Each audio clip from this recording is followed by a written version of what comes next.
School নিয়ে এসে গেছে বড় আপডেট। স্কুলের টাইম টেবিল কি পরিবর্তন হবে?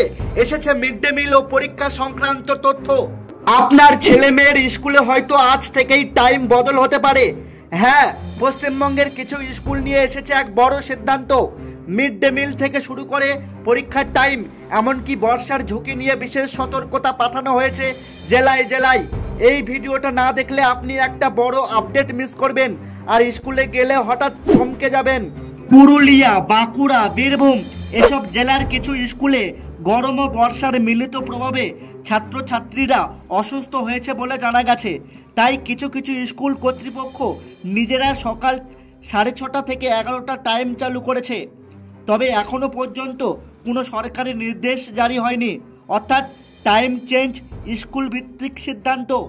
এদিকে মাধ্যমিক ও উচ্চ মাধ্যমিক বোর্ড এখনও কোনো অফিসিয়াল রুটিন প্রকাশ করেনি।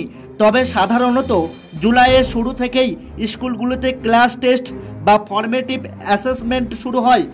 স্কুলে মিড ডে মিল নিয়ে আবার সতর্কতা জারি হয়েছে। এদিকে পশ্চিমবঙ্গ সরকার বলছে, গরমে ও বর্ষায় হালকা খাবার, জলযুক্ত খিচুড়ি আর বেশি ফলের ওপর জোর দিতে হবে।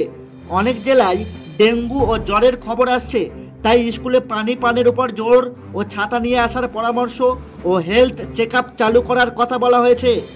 বন্ধুরা, আপনার স্কুলে কি টাইম টেবিল বদল হয়েছে? মিড ডে মিলে কি নতুন কিছু শুরু হয়েছে? নিচে কমেন্টে আপনার জেলার নাম ও অভিজ্ঞতা লিখুন।